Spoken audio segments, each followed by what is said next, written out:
Zootopia 2 has come home to Disney+. Let's go! Get ready for a new case. We're the greatest partners of all time! New friends. Gary the Snake. And your last name? The Snake. Dream Team. New habitats. Zootopia has a secret reptile population. You can watch the record-breaking phenomenon at home. Zootopia 2, now available on Disney+, rated PG. And right now you can get Disney Plus and Hulu for just $4.99 a month for 3 months with a special limited time offer. Ends March 24th. After 3 months, plan auto-renews at $12.99 a month. Terms apply. Head to Whole Foods Market for savings on zesty flavors. It's the Cocina Latina event with yellow sales signs throughout the store. Check out the meat department for marinated skirt steak with no antibiotics ever. And explore delicious weeknight shortcuts with a variety of 365 brand simmer sauces, rice and beans at wallet-happy prices. Liven things up in produce with fresh salsa and guacamole. Save during the Cocina Latina event at Whole Foods Market. Salut à toutes, salut à tous, la dernière étape de Paris-Nice aujourd'hui, avec un peu d'enjeu sur certains classements annexes, bien sûr pas sur le classement général. Parce que là, Jonas Vingegaard, on l'a dit, il a plus de 3 minutes d'avance. C'est pas aujourd'hui, à moins qu'il tombe, qu'il va perdre cette avance. Par contre, il y a du suspense, par exemple, pour le maillot de meilleur jeune, qui correspond aussi à la lutte pour la 3e place entre Georg Steinhauser et Kevin Vauquelin. 19 secondes d'écart entre les deux hommes, ça va être vraiment le duel du jour. Du suspense aussi pour le maillot de meilleur grimpeur, puisqu'aujourd'hui, il y a 3 ascensions, 3 côtes de première catégorie. Le col de la Porte, 7 km à 7%. La côte de Châteauneuf-Villevieille, 7 km à 6,4%. Et la côte du Lingador, 3 km à 8,2%. Et ces 3 côtes rapportent 10 points chacune. Il y a donc un total de 30 points à aller chercher. Et le leader de ce classement de la montagne, c'est Jonas Vingegaard. Il a 26 points. Donc même un coureur qui n'aurait 0 points pourrait s'emparer aujourd'hui du maillot de meilleur grimpeur s'il passait en tête des 3 difficultés du jour. Ça serait évidemment très compliqué à faire, mais pourquoi pas. La dernière difficulté du jour, elle est située à une quinzaine de kilomètres de l'arrivée. Et ensuite, c'est tout plat pour l'arrivée jusqu'à Nice. Du suspense aussi pour le classement du meilleur sprinter. Pour l'instant, c'est Dorian Godon qui mène devant Luc Lamperti et Laurens Pitty. Jonas Vingegaard est 4e de ce classement. Donc voilà, en fonction de si quelques-uns de ces coureurs sont encore là dans le final ou si Vingegaard remporte l'étape, bah voilà, ce classement aussi pourrait changer. Et puis bien sûr, le suspense aujourd'hui pour la victoire d'étape. C'est une étape toujours indécise, cette dernière étape de Paris-Nice, qui correspond souvent à un bon grimpeur, mais lâché au classement général, à moins que Jonas Vingegaard ait encore envie de faire des dégâts et attaque dans la dernière côte, mais j'y crois peu. Donc on verra. Ce qui est aussi intéressant, c'est que tout le monde est loin au classement général du leader. Donc Jonas Vingegaard, il n'est pas obligé de sauter sur tout ce qui bouge, puisque même le 4e, Kevin Vauquelin, il est à plus de 6 minutes. Donc on verra quelle sera l'attitude de la Visma Lease Bike, qui a été surprenante quand même. Toutefois, depuis ce début de Paris-Nice, ils ont laissé que des miettes, voire pas de miettes du tout, au peloton, aux échappées. On verra ce qu'il en sera aujourd'hui, s'ils vont vouloir encore aller chercher la victoire ou s'ils vont laisser ça à d'autres. Chute de Bellocchi juste devant Armstrong qui est parti dans le terrain. Et attaque de Pierre Rolland. Voilà ce que nous disons depuis le début de ce Tour de France. Une chute terrible. Christopher Froome à pied. Mais quelle image du Tour. On n'a jamais vu ça. 100% cyclisme, le podcast du vélo en direct. Ça va Marion? Désolé. C'est parti, le kilomètre zéro aujourd'hui avec encore beaucoup de coureurs non partants, 6 coureurs non partants. On va bientôt avoir moins de 100 coureurs sur ce Paris-Nice. Guillaume Boivin, Alex Kirch, Ewen Kostiou, Joshua Giddings, Kees Bol et Callum Scottson. Voilà, 6 coureurs encore qui ne termineront pas ce Paris-Nice. Il ne reste plus que 104 coureurs en course, c'est assez peu. On a immédiatement des attaques là, avec un groupe de 4 coureurs qui est sorti. On retrouve Fabio Van Den Bosch pour la Soudal Quick-Step, Benjamin Thomas pour la Cofidis, William Bloom-Levy pour l'Uno-X et Jonas Ruch pour la Lotto Intermarché. 4 coureurs qui sont sortis un petit peu dès le kilomètre 0. On va voir si ça va être ça l'échappée du jour là qui va se faire d'un coup, ou s'il y aura un petit peu plus de combat. Pour l'instant, le peloton qui est pas loin derrière et qui il poursuit. Il faudra encore se batailler aujourd'hui pour l'échapper, parce que c'est vrai que pour les baroudeurs aussi, ça pourrait être intéressant. Le profil fait qu'une échappée peut croire à la victoire, même si pour l'instant sur ce Paris-Nice, aucune échappée n'est allée au bout. Ouais, la deuxième tentative qui devrait être la bonne pour Benjamin Thomas et pour Fabio Van Den Bosch. Ils étaient dans ce premier coup qui est sorti, mais ils ont été repris. Là, ils viennent de repartir en compagnie d'autres coureurs, avec Matteo Trentin pour la Tudor, avec Alexandre Delettre pour la Total Energy et avec Tim Marsman pour l'Alpecin Première Tech. Ces 5 coureurs qui sont sortis du peloton, qui ont quelques dizaines de secondes d'avance et qui vont donc maintenant tenter de creuser l'écart sur le peloton. Il leur en faudra de l'avance s'ils veulent espérer avoir une chance d'aller au bout pour ces 5 hommes. 90 km de l'arrivée et on n'offre aucun espoir aux échappés. C'est assez terrible. On a vu la Movistar, on a vu la Decathlon CMA CGM rouler. Et désormais, c'est au tour de Victor Campenaerts et de la Visma Leasebike de faire un gros rythme. On est dans les premiers contreforts avant l'ascension du col de la Porte et de ces 7 km à 7%. On n'est pas encore dans l'ascension officielle, mais ça grimpe déjà. Et ça grimpe très fort avec un Campenaerts encore une fois déchaîné. J'ai bien l'impression peut-être bien que Vingegaard va aller faire le triplé, remporter peut-être une 3e victoire d'étape sur ce Paris-Nice. C'est la seule raison pour laquelle Campenaerts a besoin de rouler aussi fort. L'écart qui n'a jamais dépassé la minute, qui est désormais plus que de 30 secondes.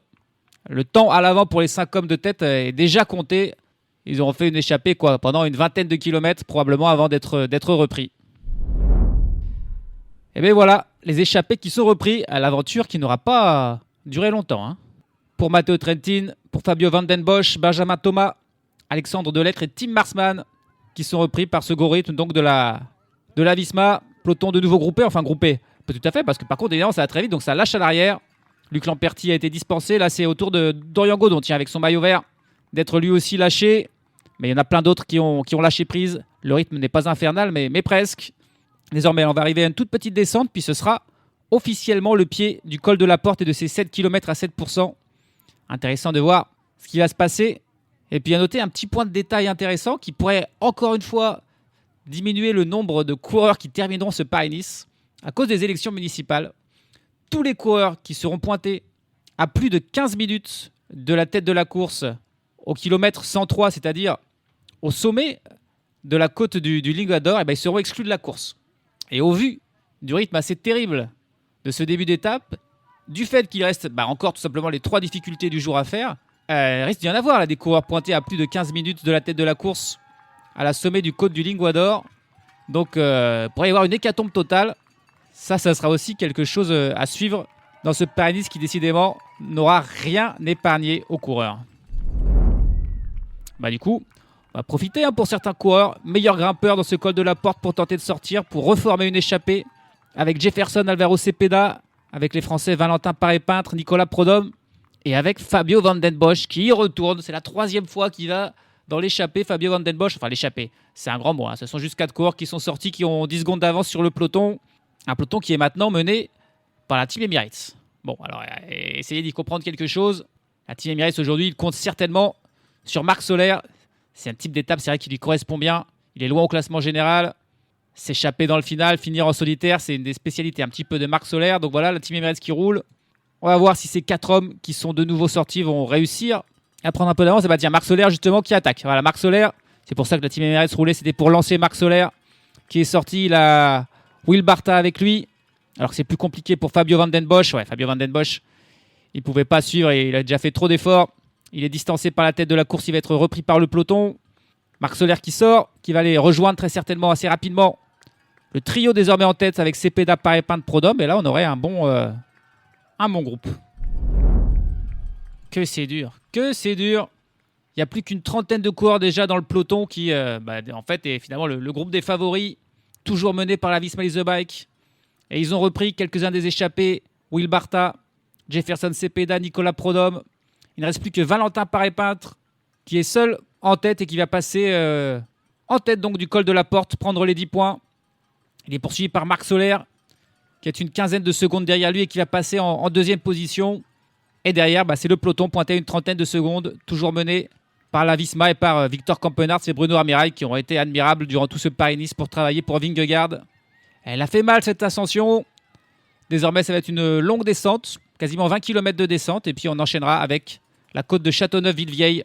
Et c'est 7 km à 6,4%. Elle est un petit peu plus facile, mais elle est dure. Et puis au vu du rythme mené par la Visma, il faudra encore être très solide pour résister. Et pour Valentin Paré-Peintre et Marc Soler, on va faire une sacrée performance pour rester à l'avant.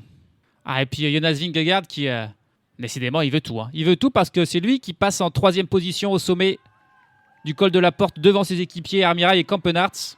Et du coup, il prend 3 petits points. Il veut aussi ce maillot de meilleur grimpeur. Alors que pour Valentin Paré-Peintre, c'était pas mal parce qu'il avait déjà des points, lui. Il avait déjà 7 points au classement de la montagne. Il a donc désormais 17.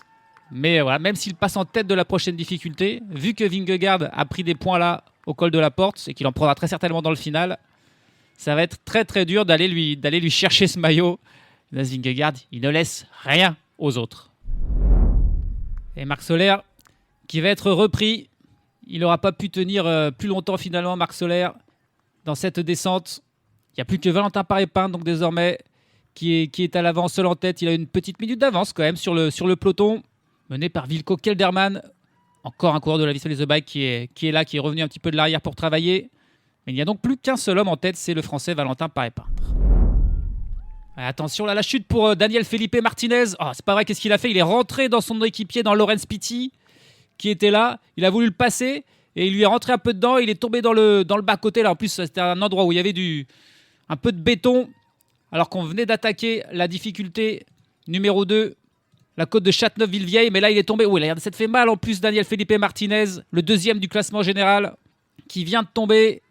Quelle chute vraiment bête là, parce qu'il peut s'en vouloir qu'à lui-même un petit peu d'être rentré dans son équipier. Il va finir par se relever, par repartir, mais sa deuxième place qui va être en danger parce que bien sûr le peloton, lui, qui ne l'attend pas. Valentin Paré-Pintre qui va passer encore en tête au sommet de cette difficulté et prendre 10 nouveaux points. On va voir si Jonas Vingegaard va encore faire un petit peu le coquin là et aller passer du coup en deuxième position. Le voilà qui passe à l'instant la ligne. Valentin Paré-Pintre, il est pointé avec 30 secondes d'avance sur le peloton.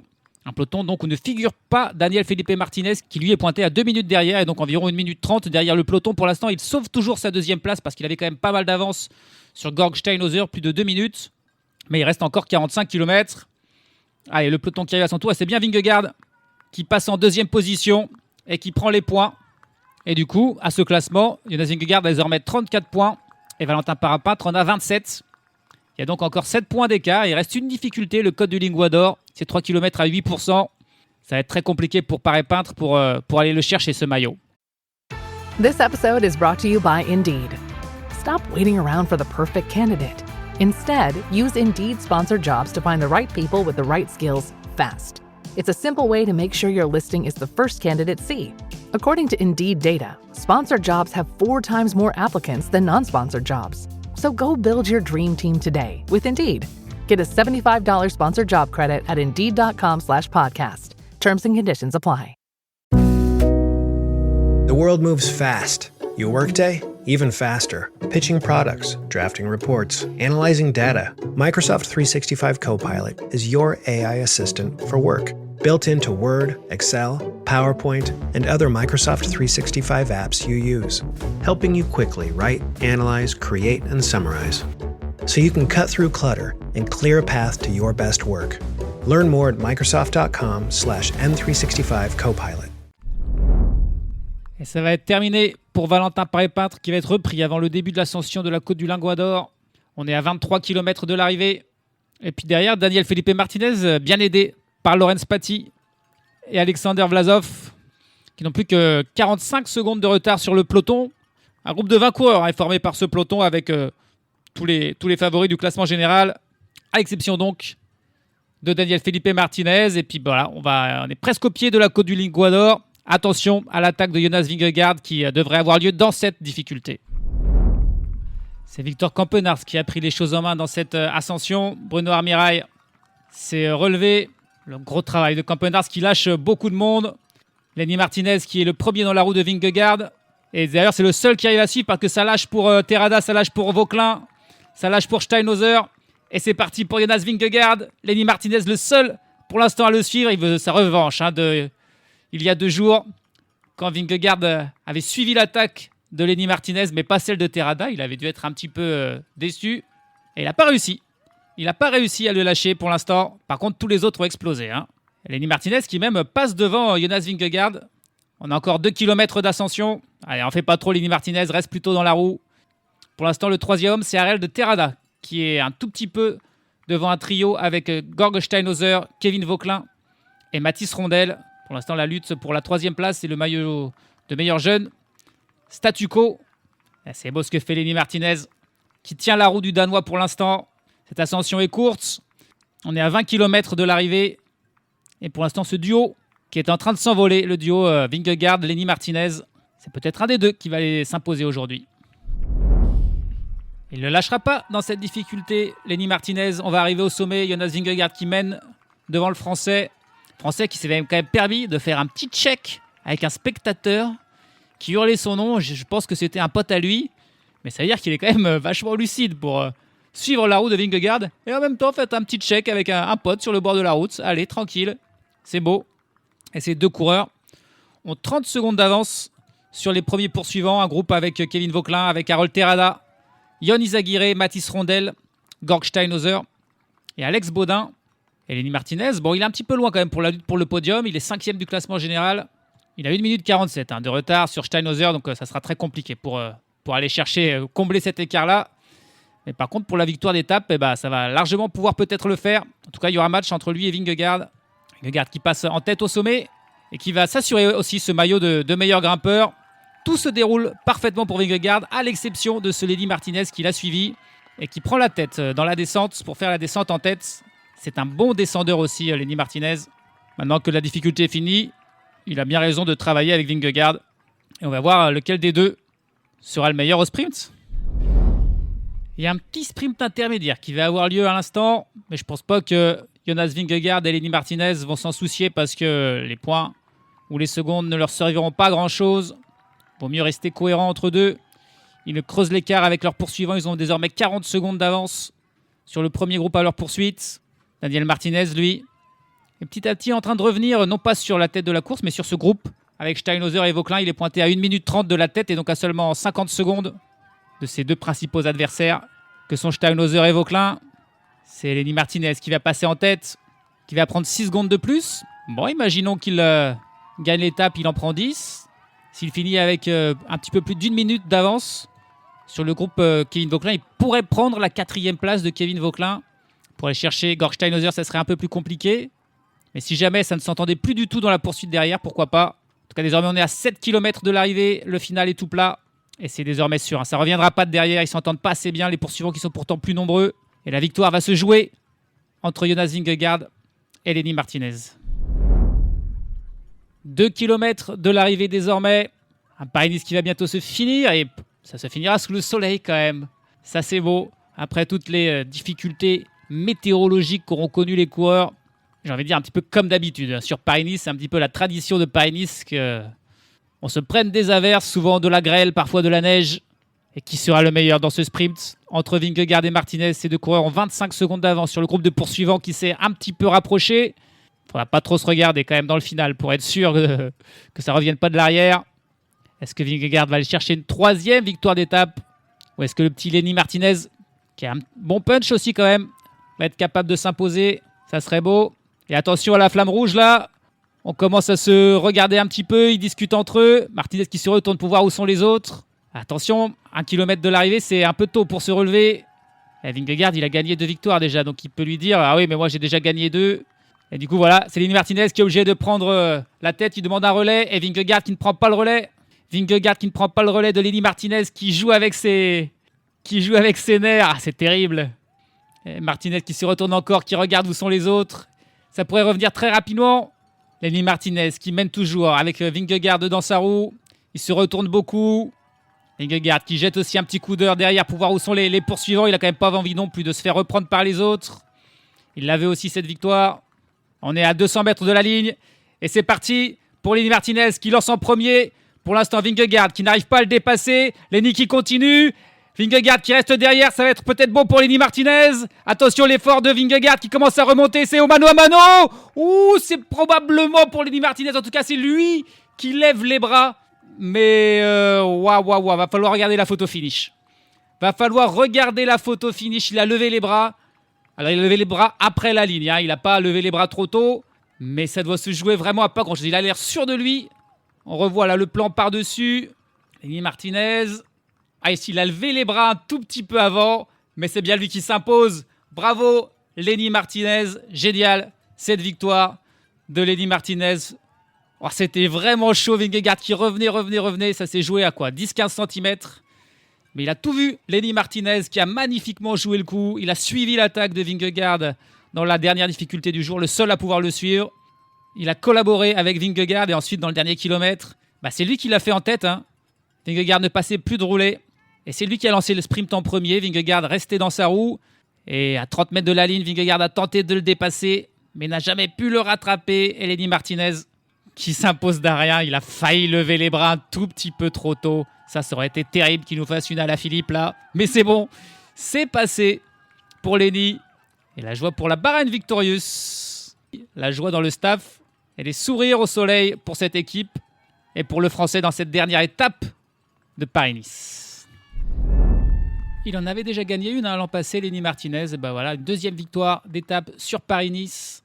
11e victoire en carrière et 4e au niveau World Tour parce que, outre sa victoire d'étape sur Paris-Nice, l'an passé, il avait aussi remporté une étape sur le Tour de Romandie et sur le Critérium du Dauphiné.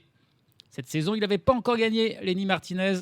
Bon, il n'avait pas non plus beaucoup couru, il avait juste fait 3 classiques d'un jour en France avant de venir sur ce Paris-Nice. C'était sa première course par étape et c'est voilà, la belle victoire aujourd'hui, vraiment très belle pour le Français qui a battu Jonas Vingegaard d'un rien dans ce sprint final à 2. Jonas Vingegaard qui prend la 2e place mais qui se consolera évidemment avec une large victoire au classement général. Derrière, j'étais tellement concentré là sur ce sprint entre Martinez et Vingegaard, avec Martinez qui lève les bras et je me demandais si c'était pas vu un petit peu trop beau trop tôt, que j'ai pas vu qui a fait la 3e place, mais c'est Harold Terrada dans le groupe de poursuivants qui a pris la 3e place. Ils ont fini pas loin, 7 secondes derrière le duo Martinez-Vingegaard. Kevin Vauquelin termine 4e aujourd'hui devant Alex Baudin, Georg Steinhauser, Ion Izagirre et Mathis Rondel. Le groupe suivant à 44 secondes avec Nicolas Vinokourov et Marc Soler qui complètent ce top 10. Daniel Felipe Martinez a fait plus que limiter la casse. Suite à sa chute, il termine finalement 20e, mais ne perd que 51 secondes sur le vainqueur et va donc sauver sa 2e place au classement général. Et puis voilà, aujourd'hui, il y avait cette petite règle donc des 15 minutes au sommet de la dernière difficulté. Et il y a eu pas mal de coureurs, ils sont 15. 15 coureurs à être arrivés trop tard à ce moment-là et qui ont donc été disqualifiés, voilà, qui ne finiront pas ce Paris-Nice, notamment pas mal de sprinteurs comme Brian Coca, comme Emmanuel Oukou, comme Axel Zingle, comme Binyam Girmay, Phil Baos, Luc Lamperti, le vainqueur de la première étape aussi, qui sont tous disqualifiés en quelque sorte et qui n'apparaîtront pas dans tous les classements finaux de ce Paris-Nice. Le dernier coureur qui a réussi à passer juste avant la fin des délais, c'est Sébastien Grignard en compagnie de Vito Brett, les deux coureurs de la Lotto Intermarché qui terminent à 17 minutes et 47 secondes. Ils ont donc dû passer vraiment juste au sommet de la dernière difficulté pour pouvoir terminer cette étape. Et ce Paris-Nice, au final, seuls 89 coureurs seront donc présents dans ce classement général. Un classement remporté par Jonas Vingegaard. C'est sa première victoire sur Paris-Nice. Voici un tour par étape pour le Tour qui manquait à son palmarès. Lui qui a déjà remporté le Tour de Pologne, le Tour du Pays Basque, le Critérium du Dauphiné, Tirreno Adriatico, le Tour de France évidemment ou la Vuelta. Cette saison, c'est le Giro son gros objectif, mais le Paris-Nice faisait aussi partie des lignes à son palmarès qui lui manquaient. C'est chose faite. Et alors les écarts, 4 minutes 23 d'avance sur son premier poursuivant, Daniel Felipe Martinez. On dit des fois que Paris-Nice, ça se joue à pas grand-chose, à coup de seconde. On ne peut pas dire que c'était le cas cette année. Georg Steinhauser a magnifiquement défendu sa 3e place, l'Allemand de l'IF Education EasyPost. Termine 3e à 6,07 de Vingegaard, devant les deux Français Kevin Vauquelin et Lenny Martinez qui font donc 4 et 5e. Aucun changement. Dans le top 10, dans cette dernière étape, Marc Soler termine 6e devant Ion Izagirre. Mathis Rondel et Alex Baudin sont 2 autres Français dans le top 10. Et puis c'est Harold Terrada qui apparaît à la 10e place de ce classement. Notez des déceptions comme Carlos Rodriguez qui ne termine que 23e. Nicolas Prodhomme, seulement 24e aussi. On attendait mieux de lui. Puis bien sûr, on n'oublie pas tous les abandons sur ce Paris-Nice, et notamment Juan Ayuso, Oscar Onley, Brandon McNulty et de nombreux autres, puisque voilà, 89 coureurs classés. C'est Ryan Mullen qui termine 89e et dernier à 1h35 minutes et 16 secondes du vainqueur final, Jonas Vingegaard, qui remporte aussi, grâce à sa 2e place aujourd'hui, le classement par points, le classement du meilleur sprinter. Il termine 3 petits points devant Dorian Godon, Harold Terrada, Laurens Pitty et Lenny Martinez sont dans le top 5 de ce classement, mais Jonas Vingegaard y fait le grand chelem puisqu'il remporte aussi le classement de meilleur grimpeur et là de manière beaucoup plus large devant Valentin Paré-Peintre, Casper Pedersen, Mathis Lebert et Lenny Martinez. Le seul maillot qu'il n'aura pas, c'est celui de meilleur jeune puisqu'il n'entre plus dans cette catégorie. Ça sera pour Georg Steinhauser qui le remporte avec 17 secondes d'avance sur Kevin Vauquelin et 1,24 sur Lenny Martinez. Mathis Rondel, Alex Baudin complètent là aussi le top 5 de ce classement sur ce Paris-Nice qui aura été marquant. Marquant pour plusieurs raisons, mais surtout c'est cette 4e étape qui aura été dantesque et qui aura vu malheureusement aussi la fin du suspense avec la chute d'Ayuso et Vingegaard qui a pris 2-3 minutes sur à peu près tout le monde. Il était ensuite au-dessus du lot, il a gagné facilement. Donc voilà, les conditions météo très compliquées. L'avant-dernière étape Rennes complètement raccourcie. Aujourd'hui, il y a même les municipales qui sont venus se mêler un peu à tout ça. Ça aurait été un Paris-Nice une nouvelle fois très compliqué. Mais cette fois-ci, il y en a Vingegaard qui aura souvent eu des mauvais souvenirs et repartira avec le sourire de ce Paris-Nice puisqu'il s'y est imposé. Désormais, on va s'intéresser à l'autre course qui se déroule en même temps que Paris-Nice. C'était Tirreno-Adriatico. Mais ne vous inquiétez pas, j'étais sur le coup. Je vous ai regardé commenter tout ça et je vais vous poster tout ça à présent sur 100% cyclisme.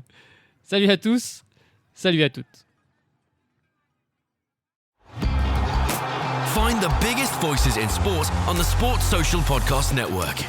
Like the multi-award-winning Fight Disciples podcast with me, Nick Peet, and my sparring partner and best mate, Adam Cattrall. Throughout the week, we discuss the biggest news in fight sports, from Tyson Fury's latest comeback to the return of Conor McGregor and everything in between. Allow us to take you closer to the action at home and abroad as we go behind the scenes at all the monster fights in both boxing and mixed martial arts. Search Fight Disciples and listen wherever you get your podcasts. Sports Social Podcast Network.